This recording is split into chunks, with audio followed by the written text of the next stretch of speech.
이곳은 경북 봉화에 있는 충효당이라고 하는 곳입니다.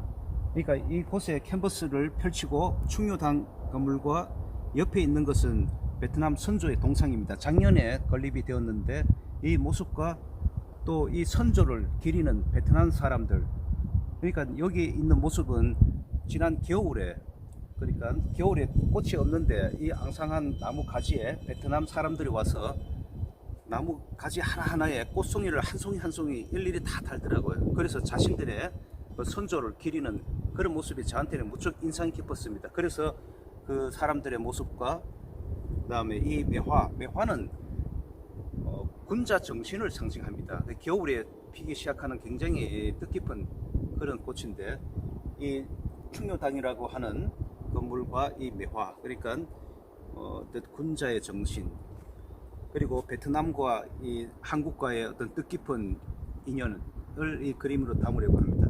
근데 정확히 얘기하면 제가 이렇게 그림을 시작한 것은 지난 여름부터 시작했는데, 이곳 봉화에 누각과 정제를 주제로 1년간 그림을 그린 뒤 5월 28일부터 6월 20일까지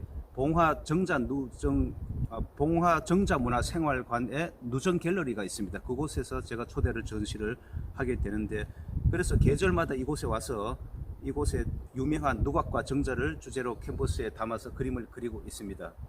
지금 이제 거의 막바지 단계로서 많이 또 진행을 하고 이제 전시 오픈을 이제 준비하는 단계인데, 이 봉화에는 누각과 정자가 전국에서 가장 많이 분포되어 있습니다. 현재 100개가 넘는 곳이 있는데, 그 중에서 대표적인 것을 계절별로 제가 직접 그 현장에서 캔버스를 펼치고 그림을 그리고 있습니다. 근데 오늘 우연이지만 제가 이곳에 아침부터 그림을 그리고 있을 때 오전에 봉화군청 관계자분들과 또 이장님들이 많이 오셔갖고 이곳 베트남 밸리와 충효당에 관한 이야기와 행사에 관한 것들을 제가 또 옆에서 듣게 되었습니다. 그래서 많은 것을 또 새로 알게 되었는데, 그 모습을 영상으로 여러분한테도 보여드리겠습니다. 네, 어제 날씨가 굉장히 쌀쌀했습니다. 그리고 오늘 오전에도 아침에 왔을 때는 추워갖고 두껍게 입고 했었는데 햇살이 지금 따뜻하고 해서 잠바를 벗었습니다. 여기 보이는 이 광장 앞에 저 멀리서 보면 이렇게 꽃들이 활짝 피었는데 실제 꽃은 아닙니다.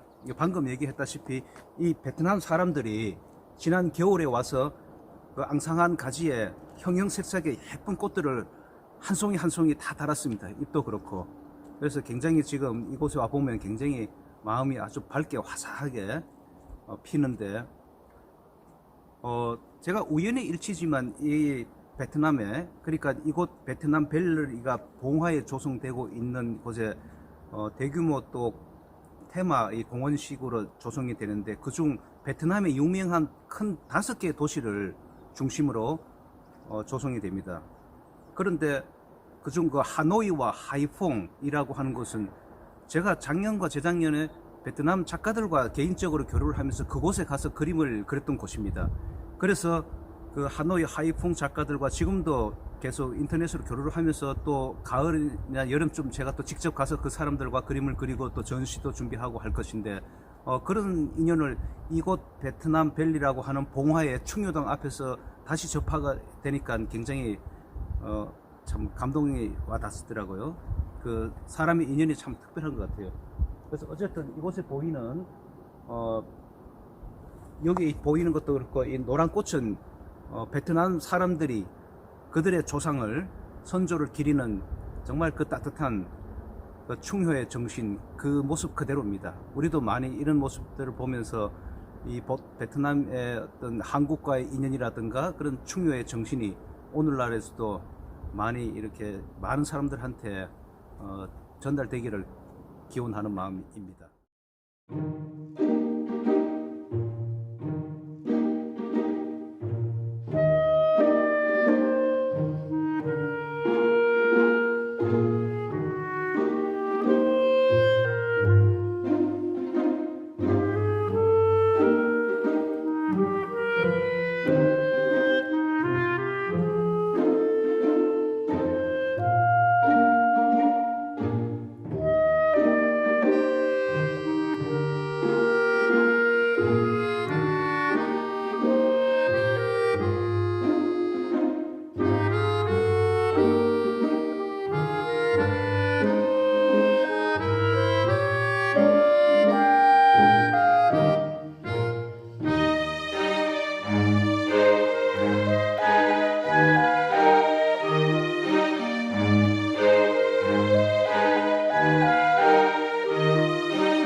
제가 잠깐 빨리 사업 설명해 드리겠습니다. 베트남에서 제일 그 유명한 사람은 호치민 주석입니다. 국부라고 해가지고 이분이 제일 유명한 주석이고, 두 번째로 존경받는 인물이 이제 이왕로입니다. 여기 이제 이용상, 그다음에 인장발의 그 조상이, 그 동상에 있는 저분이 제일 존경받는 인물입니다. 베트남에서 후손들이 장평에 이제 기도를 하고 있습니다. 그런 걸 기점으로 해서 우리가 이제 사업을 시작하게 됐습니다. 보시면 우리가 이제 사업을 한 10년 정도 장기간 잡고 있습니다. 장기간 잡고 있고, 사업비는 현재는 한 2천억 정도로 이제 추산하고 있습니다. 추산하고 있고, 그 다음에 저 주요 내용은 이제 앞에서 이제 설명하겠지만, 이제 뭐 유적지 조성 센터, 뭐 숙박시설, 국제학교 뭐 이런 그 시설들이 들어설 예정입니다. 그 리왕조는 이제 지금부터 이제 800년 전에 이제 딱 800년이죠. 1226년 전에 이제 1900년에 창립해서 이제 존속 한 200년 정도, 217년 정도 존속했던 베트남의 최초 독립왕조입니다. 그러니까 베트남에는 이제 왕조가 18개인데 리왕조부터 이제 리왕조, 뭐 진왕조, 레왕조, 응후엔 그 다음에 공산주의거든요. 그 리왕조가 여기 있는 리왕조입니다. 그다음에 현재 이제 대한민국에는 유일하게 베트남에 이제 유적이 남아 있습니다. 여기가. 여기 보시면 이제 충효당 이따 설명드리겠지만 유업이 제실 이게 다 이제 이장발 후손 이장발의 이제 유적이 남아 있습니다. 그리고 우리가 이제 사업은 이제 4개 지구로 해가지고 지금은 이제 추진하고 있습니다. 뭐 역사지구, 문화교육지구, 휴양지구, 교류예길 이렇게 4개 지구로 해서 이제 현재 추진 중에 있습니다. 사업비는 전체 2천억인데 이제 작년에 한 150억 정도 투입이 됐고 올해 한 200억 정도 지금 투입 예정이 있습니다. 잠깐 그 베트남에는 아까 217년 존속했다 그랬는데 여기 이제 그 영종의 아들 이제 이용상이 이제 그 1226년도에 이쪽에 이제 여기가 이제 대벌이 여기가 이제 하노이입니다. 하노이 여기가 대만이고 여기가 이제 옹진군 화산리에 도착합니다. 1226년도에 그때 우리나라는 이제 고려 시대였거든요. 몽골 항쟁이 있었는데 그때 이제 봉을 세워서 고려 시대에 이제 봉을 세워서 고려 고종이 화산 이씨란 성을 내리고 시급을 내리거든요. 그때 첫째는 이제 이간이 사는 사람인데 그쪽에서 이제 정착을 했습니다. 대제학을 지냈고 둘째가 이 일청인데 이분이 이제 안동 부사로 오면서 이쪽에 예전에 여기 안동 도구였거든요. 여기서 세 것을 형성합니다. 그래서 여기 역사가 시작됐습니다. 이 이제 거쳐 과정은 한 1년 정도 보시면 됩니다. 1년 정도 배를 타고 우리가 사업이 아까 이제 뭐 역사지구, 문화교육지구, 이제 뭐 휴양지구 이렇게 교육을 이렇게 4가지로 나눠지는데 일단 이 자리는 이제 여기가 현재로 보시면 됩니다. 여기가 현 위치인데 여기가 역사지구. 그다음에 역사지구에 요거는 이제 옆에 이제 공원을 이제 완성된 그런 조간도입니다. 조간도인데 역사지구가 있고 그다음에 저 건너편에 이쪽에 이제 우리가 토지를 거의 이제 95% 매입을 했습니다. 25,000평인데 서주지 밑으로 거의 이제 3필 정도 빼놓고 다 매입했습니다. 25,000평인데 그래 좀 특구 지정 신청이 들어가 있습니다. 특구 지정 신청이. 그다음에 여기가 이제 저수지 이게 장평 저수지입니다. 장평 저수지가 4.5km입니다. 4.5km인데 우리 사업 중에 한 개인데 여기다가 이제 요런 이제 공원 사업이라고 40억 계약이 좀 발주가 된 상태입니다. 올 12월 되면은 요게 거북이상하고 요거하고 해가지고 다 완공될 예정입니다. 그래서 이 사업 요게 이제 현재 사업 대상지인데 현재는 원래는 당장 하는 게 이제 여기서부터 요까지 길을 이웃고 여기 오르막이 있지 않습니까? 오르막에 다리를 놔가지고 여기서부터 이 저수지 전체를 한 바퀴 자전거 타고 돌 수 있는 그런 시설이 완성되고 여기 말한 요 연꽃 공원이 원래 아마 조성이 될 것 같습니다.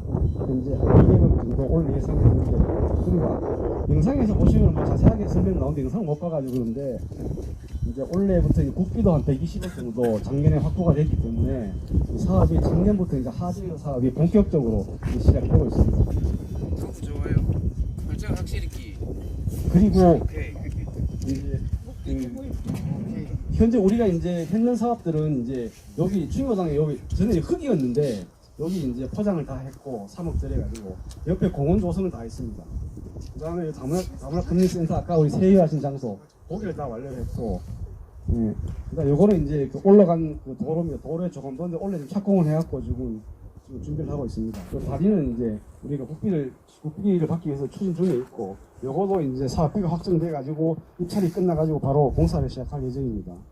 이 사업들이 이제 아까 말씀드렸듯이 10년을 보고 사업을 하기 때문에 그리고 저 건너편에 이제 그 제일 큰 문제가 용도 변경이거든요. 다 이게 농림지역이래 가지고 계획관리직으로 바꿔야만 사업을 할 수 있기 때문에 그거 대신 우리가 특구를 지정해 가지고 할 예정이거든요. 올 3월 달에 이제 중기부에 특구를 신청해서 한 2년 정도 걸리면은 용도 변경이 되면은 본격적으로 사업이 시작될 것 같습니다.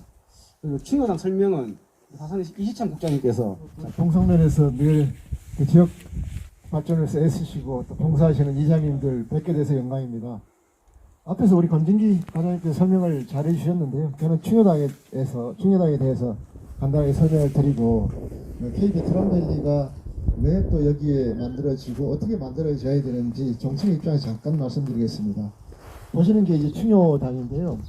이 충효당은 보시는 것처럼 담장으로 돌려서 이제 쌓여져 있는 형태입니다. 그리고 출입을 위한 사주문과 일광문이 각각 있고요.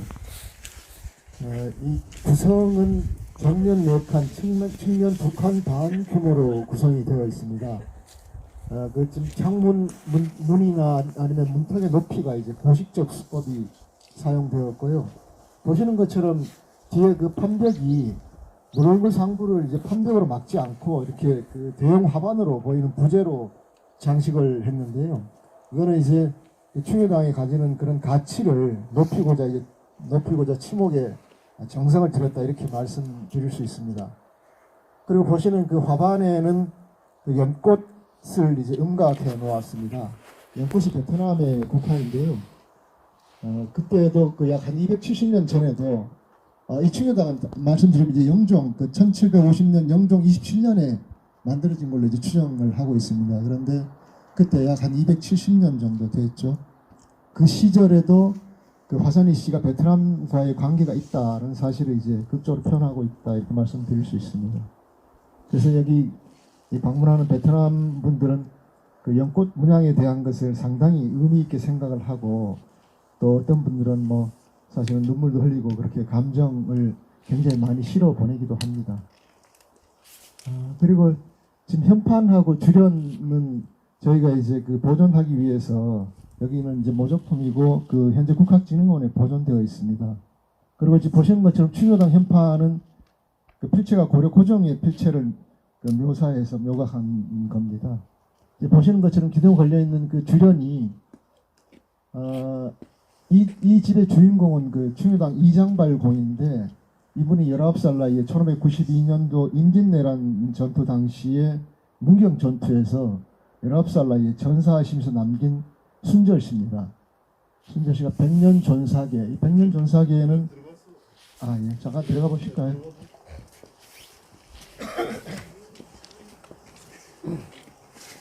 네, 사실은 보시는 것처럼 이 충효당이 대단히 화려하거나 인정하지는 않습니다. 다만 아까 권진희 과장께서 말씀하신 것처럼 베트남과 한국의 유일한 유적이다. 우리나라에 어디도 없는 그런 베트남 관련 유적이다 이렇게 말씀을 드릴 수 있고요. 그것을 연원을 해서 이제 K 베트남 밸리가 이곳에 이제 구성되는 그런 사연을 갖고 있다고 말씀드릴 수 있습니다. 지금 보시는 것처럼 백년 존사계는 이제 오랜 사직을 보존하고자 6월 착용이 6월에 갑옷을 입었네. 울북신공사 나라 걱정하는 마음에 몸은 외로워 죽지만 사친 혼독기 부모 그리워 혼백만 돌아가네 이런 뜻이 되겠습니다. 그래서 여기에 을가 있고 충이 있고 효가 있습니다. 그래서 여기가 이제 이 집 이름이 그래서 충효당이 되었는데요. 사실은 충과 효는 이제 세월이 많이 바뀌면서 조금 사상이 쇠퇴하기는 했지만 그래도 충과 효는 우리 시대를 관통하는 가장 중요한 그런 정신이라고 우리가 생각할 수 있겠습니다.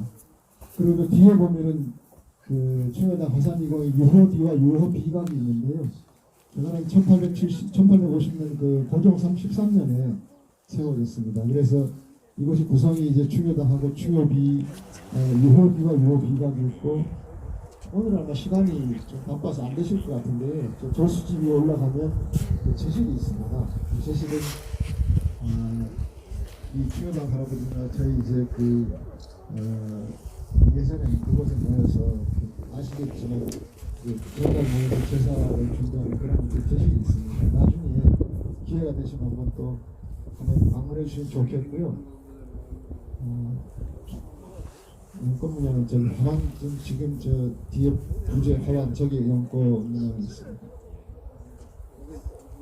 예, 그래서 앞에 말씀드린 것처럼 이제 충효당은 한국과 베트남의 유일한 유적인데요. 이 유적을 바탕으로 해서 800년 전 바사니 씨와 베트남의 그런 연원을 바탕으로 이곳에 이제 K 베트남 밸리가 조성되고 있습니다. 그래서 이 K 베트남 밸리는 단순하게 어떤 관광지나 뭐 놀이시설이 있는 곳을 넘어서서 교육하고 문화 함께 살아있고 또 베트남 문화와 한국 문화가 공존하고 사람들이 또 여기에서 움직이고 살아갈 수 있는 그런 동네, 또 지금 이장님들 보시는 것처럼 동성면의 모든 분들이 여기에서 같이 함께하는 그런 장소가 살아있는 장소가 되기를 희망합니다. 그리고 이장님께서도 좀 많은 관심을 좀 부탁드리고요. 혹시 이 사업이 아까 권진기 과장님 말씀하셨지만은 긴 시간 약 10년 정도를 두고 길게 진행될 걸로 예상이 되는데요. 혹시라도 잘못되는 부분이 있거나 아니면 또 새로운 부분이 또 있으면 언제든지 말씀하셔서 이 장소가 죽은 장소가 아니고 앞으로도 살아있는 장소, 정말로 동네 동성면에 아니면 또 경화군에 넘어서 경상도에서 정말 소중하고 아름다운 곳이 될 수 있도록 이장님 관심을 가져주시고 또 필요한 부분 언제든지 조언을 주셔서 이렇게 같이 만들어갔으면 하는 생각입니다. 충효당에 대해서 말씀드릴 말은 뭐 구체적으로 많이 있습니다만 그런 얘기는 일단 이제 여기 시작이니까 앞으로 더 발전하겠죠. 지금 오늘 그래요? 국가 간의 교류 사업이 좀 큰 핵심 사업 중에 한 개인데 작년에만 해도 그 베트남은 당 서기장이 1위고 서열 1위고 주석이 2위입니다. 국무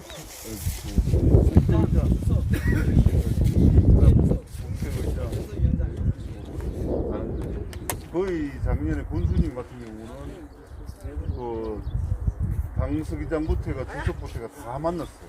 왜냐 그분들이 한국에 오면 이제는 봉화는 기본적으로 가야 됩니다. 그 정도로 이제 봉화의 위상이 베트남에서 높아졌고 우리나라 정부에서도 그 베트남 하면 봉화군이 이제 오도록 되어 있는 게 작년에 AP에 갈 때 그 베트남에 그때 주석이 왔거든요. 대표로. 그 주석이 왔을 때도 그 베트남 자국민의 그 만남의 날 행사를 경주에서 크게 했었어요.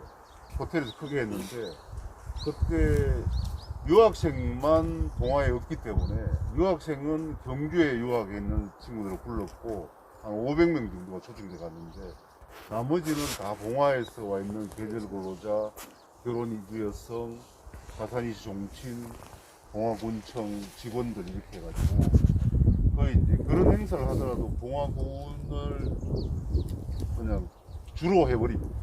그 정도로 우리나라 정부라든가 베트남 정부에서도 이제 봉화가 베트남과의 어떤 관계를 인정을 해주고 있기 때문에 단순하게 어떤 사업들이 뭐 100억, 200억, 300억 사업도 중요하지만 양국간의 교류에 아주 중심이 되고 있어요.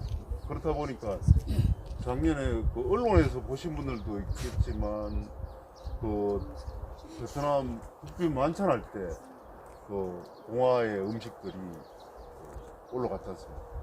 그 이재명 대통령 그 만찬할 때 봉화의 유명한 동료부대가 유명한 음식들이 올라갔죠. 하여튼 뭐 여러 가지로 되고 있고 교육이라든가 경제 이런 부분에 대해서도 개성을 높이고 있고 정부에서는 베트남 기업을 이쪽에 좀 투자 유치를 받으려고 준비를 하고 있고 여러 가지 하여튼 오늘 또 이장님들께서 현장을 보시